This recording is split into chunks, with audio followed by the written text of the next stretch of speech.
Hi, welcome to today's session on how to challenge imposter syndrome. I know it's a topic that has or does impact many of us, so I'm hoping you will find what I share with you today really useful. I'm an advisor for the Women in Identity community, so I am actually recording this session specifically for you, and hopefully you really will get something from it that will be beneficial to you. So thank you for being here, and I appreciate you listening. I'll be with you for the next 30 to 40 minutes. So I do hope that you'll get something from this session. It's not a live session, it is recorded. So I'm speaking to you as if you are here in my home. And yeah, so it might be a little bit strange. I'm talking to myself. How weird.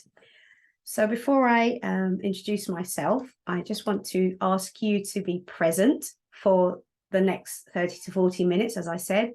And what do I mean by that? I mean, we're always rushing. We're always rushing. We're always doing other things. We're always multitasking. We're always on our phones, on our iPads, on our iPads or tablets, other devices are available. So I want you to just be here with me, be present, and focus on what you're listening to, because the idea is that this will help you to change something that will help you to improve. So when I ask you to be present, I ask you to just take a few moments to slow down, center yourselves. You might not be into meditation, but a little bit of breathing can't hurt anyone. So just be here with me and slow down. Take 3 deep breaths if you want to. If you're not into that sort of thing, that's also fine. But I'm going to do it because I have to speak to you. So I'm just going to take a breath in. So I'm going to do 3 deep breaths. So 1 in, then out. I'll do that and speak, but in and out and in and out. Now, for me, that really helps because before this, I was busy setting up the camera, I was setting up the microphone, and I was focused on the tech equipment. So I wasn't really focused on presenting to you. And because I'm here on my own, I feel a bit of a, it's a bit strange. So now I've done that. I've done my deep breaths in and out. I can actually say, right, I'm here, I'm open, I'm going to deliver to you. So hopefully you'll join me and be open to what I share with you today. Even if you've heard it before, you may not have heard it quite in the same way. If it's not your cup of tea, then that's also fine. But I do ask that you are open-minded to listen to this session. So I'm going to introduce myself. My name is Rosemarie Wilson. As I said, I'm an advisor for the Women in Identity community. I'm also a career coach. I focus on self-confidence. So I support women who are impacted by imposter syndrome, perhaps holding themselves back, not stepping up, and are ready to be more visible where it counts for them. I also work with organizations who are committed to investing in supporting a culture of diversity, equity, and inclusion in various forms. I run one-to-one coaching programs, workshops, and talks to help to inspire and motivate change in those areas. So thank you very much. I encourage you to connect with me wherever you feel comfortable. If you're not on the social medias, that's also fine. But I'm here to hopefully help you, and hopefully you'll get something from it. Thank you.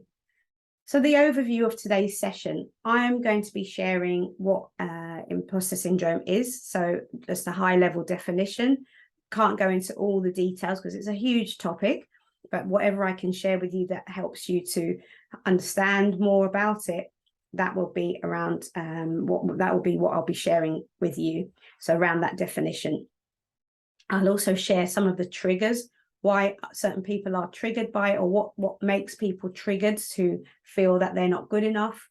Why does it impact people who are already accomplished or high achievers, perhaps? And if you implement some of what I share or change some things around what I share today, how you'll greatly benefit from taking action in your life. I'll share a few tools with you as well at the end There isn't a Q&A per se, but I will perhaps offer a couple of questions that I've heard stated before, and hopefully that will also help you. But feel free to email me. I'll share my email address at the end, or connect with me somewhere to ask the question for yourself if you do have one indeed.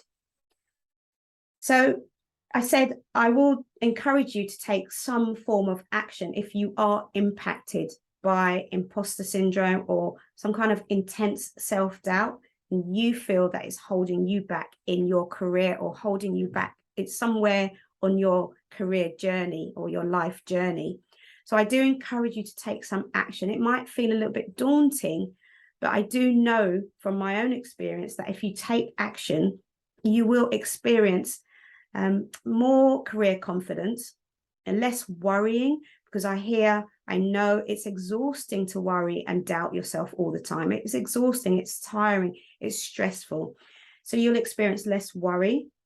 You'll start having better relationships because you'll feel more confident. Because you feel more confident, it will impact all sorts of areas of your life, including your communication and how you interact and relate to others, both in your personal life and your professional life.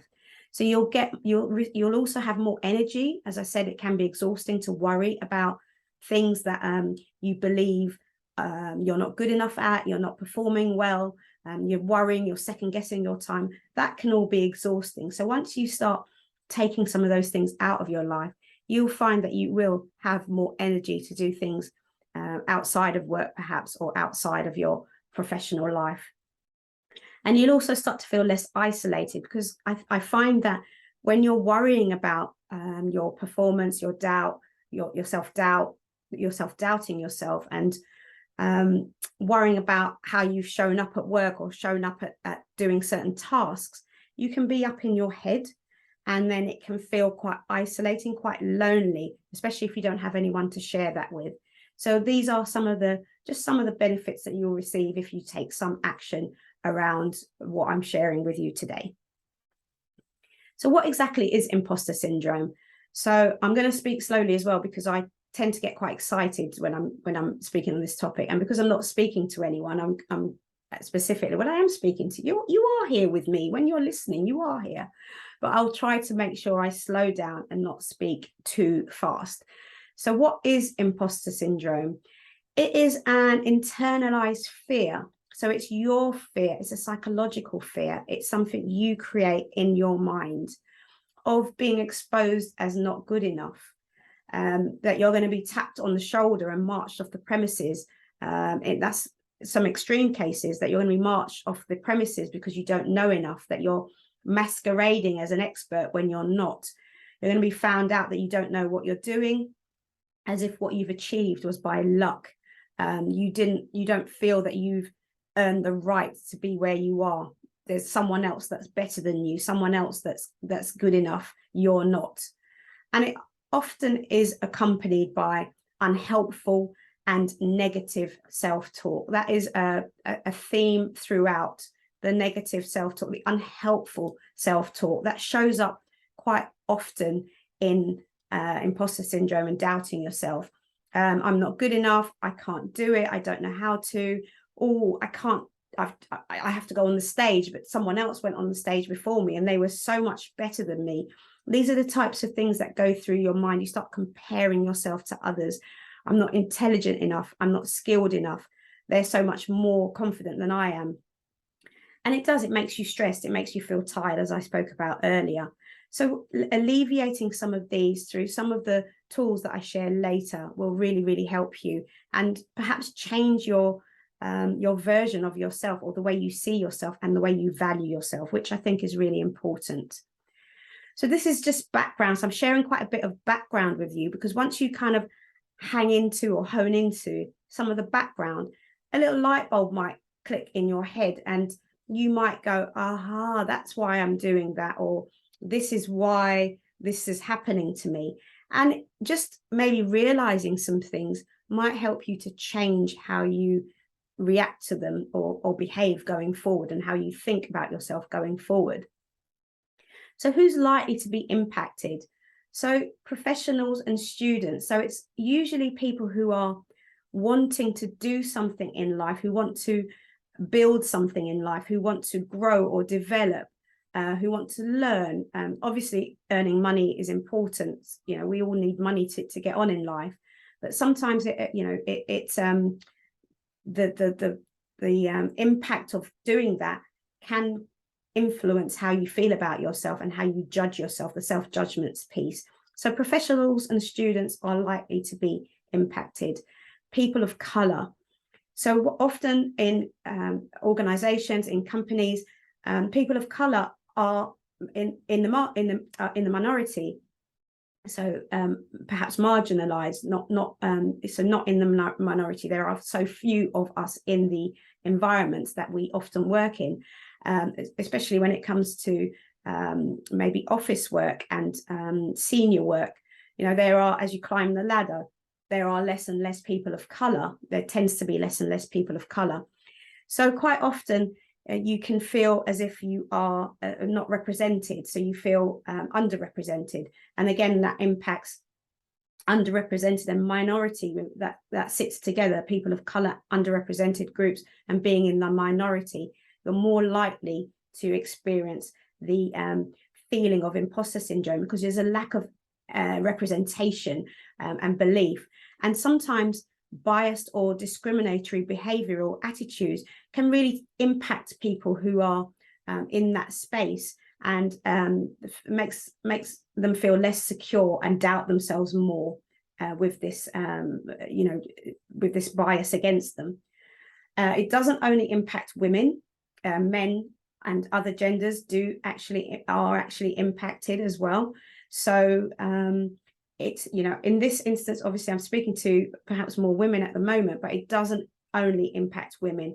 You know, it can impact other individuals. That's quite important to note that as well, especially if you are underrepresented or minority in those spaces.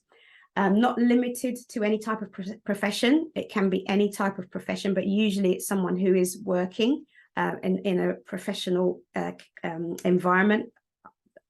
I'm using the word professional as a general term. It impacts ambitious and career-focused individuals. So again, that professional and student comes into it, because if you're not doing anything to grow and move forward, you're I don't know, perhaps more interested in doing very simple tasks and not climbing or pushing forward. You might be content with where you are and what you're doing. So you might be less likely to be impacted by imposter syndrome. I'm trying to choose my words carefully as well. So I usually say, if you are content with sitting on the couch watching streaming services and not climbing or doing anything differently, then you are less likely to be impacted by imposter syndrome. No offense to people who like sitting on the couch watching streaming services. It's highly likely that you are an achieving individual, meaning that you have accomplishments and achievements behind you, but you can't see them. You can't internalize that success. And as I said, the underrepresented and minority identities, that comes up twice there. So obviously I've popped that in twice because it's so important. So when I do this poll, usually it's live, so I am not going to obviously do that here, but I'd like to ask you, do you currently struggle with, or have you struggled with, imposter syndrome or self-doubt? You can answer for yourself, yes, no, or not sure. Some people say they're not sure because they don't know what it is, but once I start explaining what it is and how it impacts them, they might say, oh yes, I have, that has happened to me before. I remember when I told my partner what imposter syndrome is, he said, what an awful term. And I explained what it was, how it could impact him, how it could have shown up in his life. And he said, oh, I've definitely experienced that before, but I just didn't realize that it was a thing. I just thought it was me. So, you know, given that, once you understand some of the terms, you might understand what it means and whether you might be impacted by it. Might not make a difference to you, but it might help you to understand more about it and do something with the tools that I share. So what are the characteristics and signs So these again are, I'm giving you the why behind it, just to help you understand more what could be going on for you. So one of the characteristics or signs is that you're unable to internalize success. So after you've delivered a project, or you've achieved something, perhaps you've an exam, you've passed a test, or you've achieved a promotion, you kind of brush it off and don't think of it as anything special. You know, you kind of say, anyone could do that. I'm not that special. I'm not that intelligent. It's just something I do. Doesn't everyone do that? You can start questioning yourself. So you're unable to internalize your success, and you're more likely to focus on those kind of perceived fallibilities, or that you're not good enough, you're not worthy enough. So you're not able to internalize your success. You may look at others who have different education statuses or qualification statuses, and if they're higher than yours, you might see yourself as not being special enough, or not qualified enough to be in that environment, or where you are, that everybody else is better than you. You might prefer to stay under the radar. So quite often I experience with my clients is that they might deliver a project, I use the phrase send it and run. So they'll drop the project, send the email, and then kind of dodge off and hide, and not want to hear the feedback, or not want to hear how it's been delivered or how it's been perceived. That's one of the ways. But also, you do great work, but you don't promote yourself. You don't talk about it. And I notice this quite often. Again, women are less likely to self-promote, and they sometimes see it as showing off and being too bold, too loud. If other women are perhaps doing it, or other people are perhaps doing it. So you might prefer to stay under the radar, doing your things quietly. You could also dislike feedback. I mean, most people don't like feedback, constructive feedback. Most people don't like hearing that, but quite often it's delivered to help you to improve. But some people really, really dislike feedback and go out of their way not to receive it. Or when it's delivered, they see it as a sign that they aren't good enough because they're being criticized. So even if the feedback is delivered in a way that is intended to help you to improve, you will just see it as a criticism, and that's all you can see. So again, these are characteristics and signs that might be going on for you. Another sign is perfectionism. You work and you rework and you rework your projects, and you're hyper focused on it so much because you're worried that if you deliver it, it's got to be good enough, and you don't want it to be criticized, because that again will tell you that your work's not good enough and you don't deserve to be there. You might also work hard to excel, so proof that you are deserving to be there. So it's a bit of a paradox, this kind of imposter syndrome. You know, your ego wants to be told you're amazing, and the other side of you, the imposter, wants to hide and hide away. So sometimes I say, where ego meets imposter syndrome, you work so hard because you crave the attention, you crave the accolade, and on the other side, you can't actually see your success, you can't internalize your success, or you get upset when it's not acknowledged. There's no hard and fast way that one person doesn't experience all the same symptoms, or all the same characteristics or signs, but some people do have the equal and opposite. Some people are always down on themselves with the unhelpful self-talk, and some people are why aren't they seeing me, I'm so amazing, and that they need that kind of accolade. But generally the result is that you no longer enjoy your role. You've worked so hard to be in the role, but you don't enjoy what you're doing. You stop enjoying it because you feel so nervous and uncomfortable around it. Now, these signs are not by themselves signs of imposter syndrome, but if you generally, if they are stopping you and holding you back, and they are intense, then they're more likely to be signs of imposter syndrome. But you could have one or a few of these and not really struggle with imposter syndrome as well. There's no hard and fast way to measure it, but generally, if you look at how you perform, how you interact, how you work, then they can help you. That can help you to see how you get on. get on, how you fare in whether you or not you're experiencing what I'm sharing today. So what are some of the triggers? So generally, when you feel out of your depth, and that could be moving through your life. So moving through studying into a new role, moving from one role to another, that type of thing. So applying for a new role could fill you with dread. You could actually hold yourself back and not apply for a new role because you're so worried that you're not ready or good enough to take the next step up. If you have been newly promoted, so you've been offered a promotion, you're in the new role, you could start feeling a sense of worry and panic because you think, I don't know what I'm doing. But the whole point of going into something new is that you learn, but you can't see that as something that happens naturally. You see it as something fearful and that you can't overcome, and you get more worried about it. A new job could also be the same thing. So newly promoted, new role, new job, same company tends to have less stress because you know people around you, but generally moving to a new organization might have that kind of elevated feeling of self-doubt and imposter syndrome as well.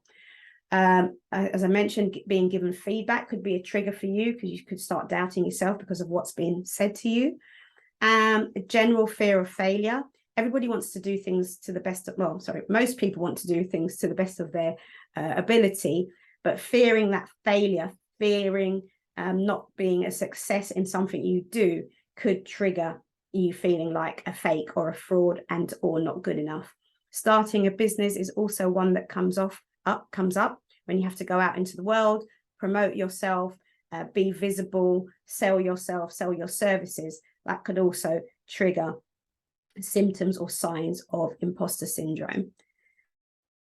So self-reflection time. You're with me here now. Hopefully you're still here listening so far. So looking at you, if you answered yes, or you think that imposter syndrome or self-doubt affects you, what effect does it have on your life? If you can think about it, on your life and your energy. So thinking about the times when you are experiencing it, how do you feel? How does it make you feel? What kind of goes through your mind? What do you stop doing?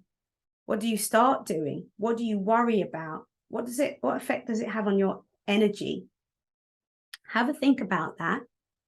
And obviously you can't tell me because you're not here.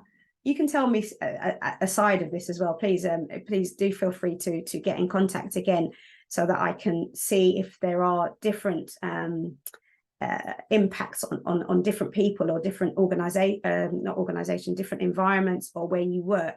Perhaps what you do might have an impact on how this affects you.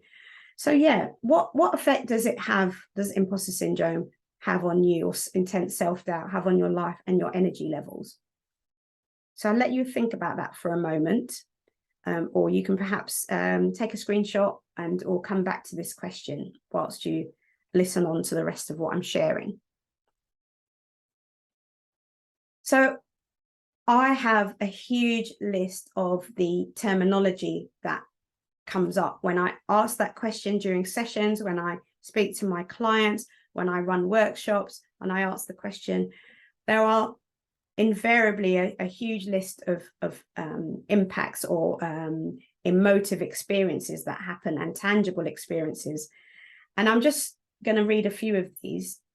So communication difficulties. When you start doubting yourself, you become really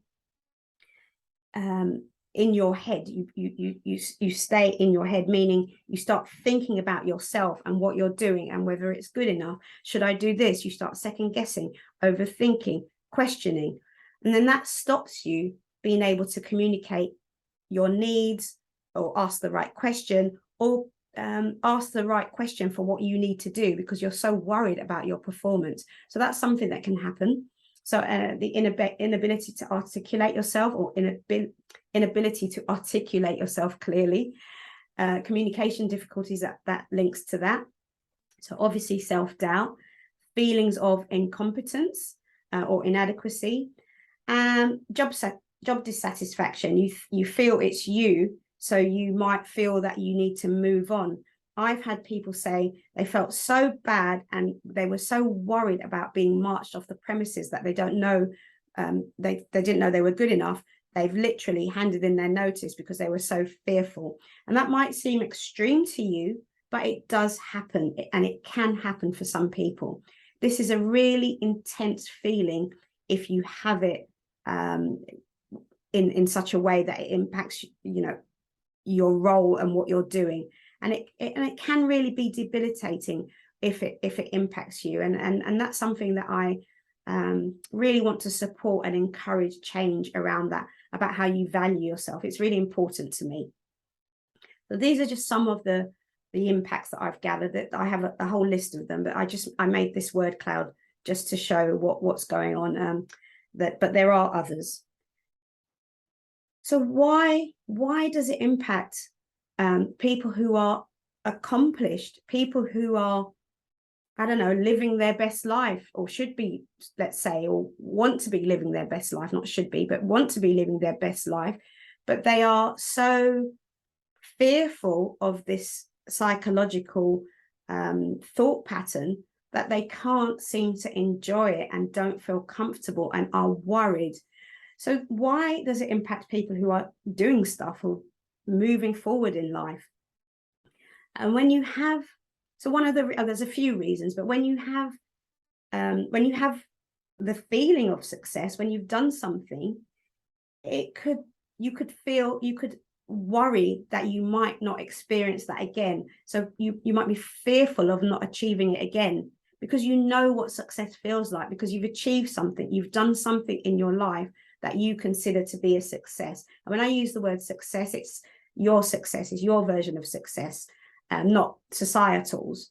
So when you've done something that's great, and then you move on, and then you're challenged because you don't know, you've gone into a new role, or you're doing something different and you're not quite sure about it, your brain doesn't compute that perhaps I've got to learn something new. This is a change, because you can't grow and stay with the same knowledge. You know, we consume knowledge, and generally we grow with new talents, new skills, new experiences. So if you were to stay the same, you know, well, the chances are, if you're an achiever or someone who's working, you don't want to stay the same. You want to learn things new. And there are some people who are content to do similar jobs or the same job for a while, and there's nothing wrong with that at all.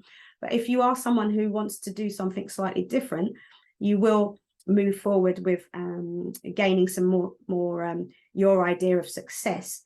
And, you know, when we step into a new space, we're fearful that we might not be able to achieve it again. We might not be able to do it. We don't know how. So you feel that it might be this feeling of success, or this feeling of accomplishment might actually be taken away from you, even if you might be someone who's not able to really internalize your success. So you start asking yourself, what if I can't do it again? And then you get that pressure. So I know that this happens with different sections of the world, but different communities. But musicians, you know, when they create a new album, books, people who write a book that the #1 was a bestseller and they have to write again, they really worry that they won't be able to do it again. So we start self-judging, unhelpful self-talk comes through, and we start worrying that we are imposters, not good enough, not worthy to be given the accolade we're being given. And I know that Maya Angelou also believed that although she'd written so many books, she was saying that she would be marched off, that she was a fraud. She didn't know enough. Who does she think she is? So that is, you know, Maya Angelou, the great Maya Angelou, worried about not being good enough. And, you know, she's amazing. I also know Albert Einstein, there's some quotes around Albert Einstein being worried that he was going to be seen as a perceived fraud. So, you know, feel free to look those up. But, you know, the greatest of us all have experienced or will experience feelings of being an imposter. It's what you do with that fear. It's what you do with that afterwards that makes a difference to how you'll continue with your pattern of success. So let's go into a new perspective. I've given you some backgrounds, and hopefully you're with me still and listening, and you're getting something from this. But let's give you some new perspective. So number one, it is irrational. And the thing about irrational fears is they are irrational. They're rarely true. I'm not going to go into fears of tangible things, but the psychological fears generally are irrational. They are normal, meaning most people will go through them. Most people have irrational fears about their performance, what they're doing, whether they're good enough, comparing themselves. Most people will have that. So it's not unusual. And over 70% of people will experience imposter syndrome at some stage in their lives. The last session I did, I had a 96% hit rate in terms of when I asked the question. They asked the question earlier, who has or experienced imposter syndrome or self-doubt at some point in their life, intense self-doubt. And it was 96% of those people. So it is a high, you're not on your own, and there is a high percentage of people going through the same thing. I call them growing pains, in that, as I was talking about building on successes or growing or developing and wanting to learn, there's that element of a growing pain. When you grow, there's that feeling of being uncomfortable for a little while until you get to that stage where you're like, oh yeah, I've got it now, I feel great. So we need that psychological confirmation that we are good at what we're doing and how we're performing. Sometimes people then move on to worrying about the next thing, but most of the time you can sit in that kind of luxury spot where you say, oh, I've got it now, I feel really good about myself, which is always a wonderful place to be. But some people never have that. They're constantly worrying and feeling like an imposter no matter what they do, even though they've got this kind of huge list of achievements behind them. But growing pains is a good one. And for me, it shows your investment. You're invested in yourself and you're invested in what you're doing. So for me, that's just a different perspective. And most people see it as imposter syndrome as, there's nothing I can do, I can't change. Doesn't everyone experience this all the time? But it shows that you're invested. So yes, it's uncomfortable, but it is a sign that you want to do your best. You want to do better for yourself and or the company you're working for. So practical action steps. So I'm just going to share a few things you can do differently. Obviously, it's a huge topic and we are all very different. We're very complex. We've got layers and layers of complexities underneath it all. But what can you do differently? So just a few strategies for you. So first off, and maybe you could do this over a few weeks. So I recommend that you if you are going to take some action, I recognize you diarize that you're going to do this. And even when things happen and you're busy or you're sidetracked or you're sidelined, you can't and you can't commit always, throughout that week.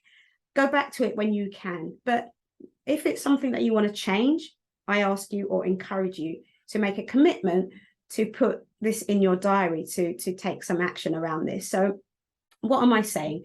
Self-talk and awareness. So be an observer of the way you speak to yourself, the conversations in your head.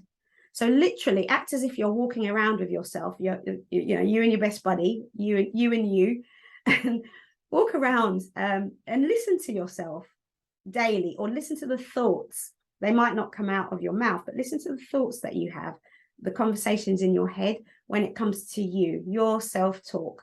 So become aware of it and acknowledge them. You might not know what to do with it, but just start becoming aware of how you speak to yourself rather than hiding from it.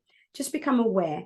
So spend a week, maybe 10 days being aware of your self-talk. I'm not going to ask you to do anything with it yet, but start listening to yourself. Pay attention. Put it in your diary every morning. I'm going to do this today. Or put it in a diary for last thing at night before bedtime. Maybe, depending on how you operate. If it's going to worry you before you go to bed, then don't let it don't let it worry you so that you can't sleep. So perhaps do it first thing in the morning if that's your way. But you know your style. You work with your learning style.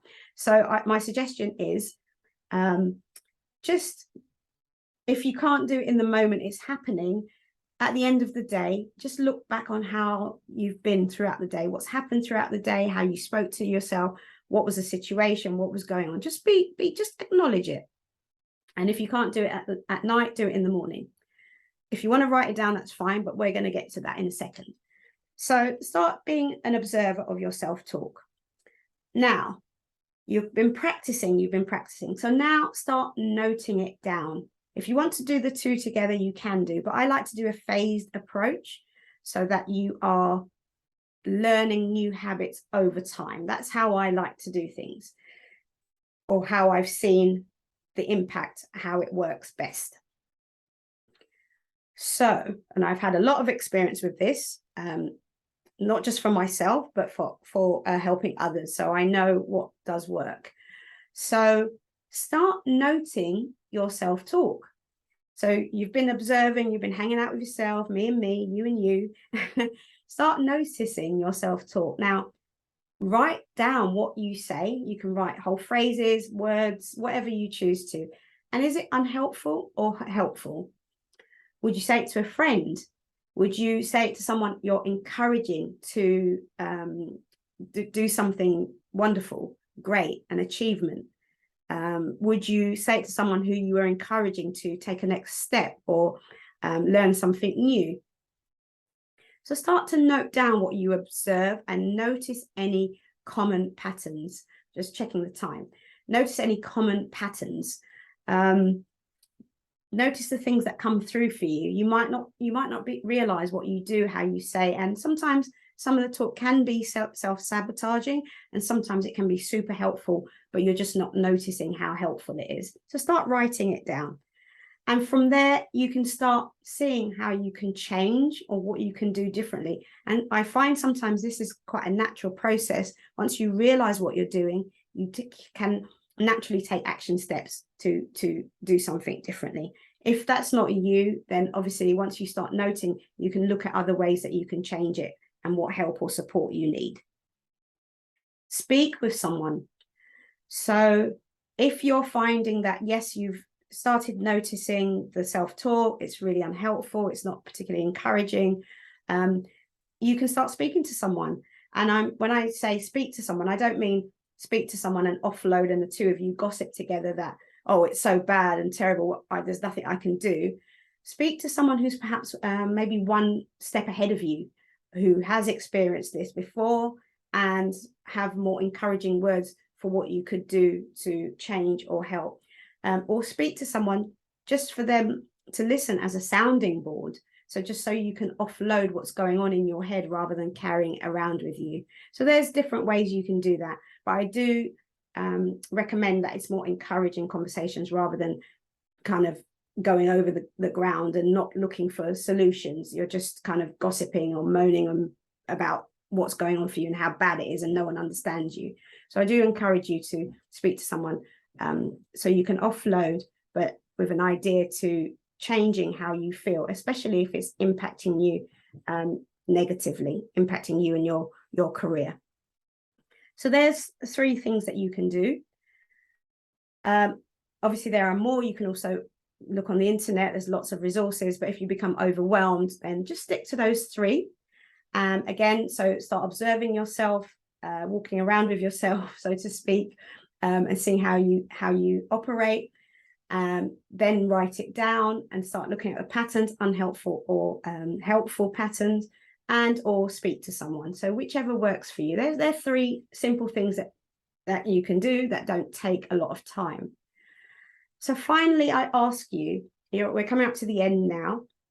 I ask you to commit. So if you've taken the time to listen to this and you are at the stage where you've realized that it's too much, you want to do something differently or not, but you realize it's impacting your life, then I ask you to commit to doing something. So taking some action or doing nothing. Both of these are committing to doing something, but you're consciously committing. So either consciously commit to taking some action, or consciously commit that, yes, I'm aware of all these things, but I'm not going to take action yet because I'm not ready, or I don't know what to do, or it's not impacting me enough. So, but commit to something. So what will you do? And again, if you've decided to do something, whether it's nothing or action, I would absolutely love to hear from you, because again, I'm talking to you. You can't hear me. Sorry, you can hear me. I can't hear you. So I would love to hear what you've done, or if you're doing anything differently. I get wonderful messages when people listen to some of these talks, and just the simple fact that they recognize what's happening to them, and now they know what to do from the words I've shared, is always incredible to hear as well. So we're at the end now. I encourage you to, again, connect with me, or send me an email, or go over to the Women in Identity website. There's lots of resources there as well, if that's the way you're coming through. And if this is showing up on one of their channels, then you know, look around, and it's their resources, and it's a community for help and support in the identity space.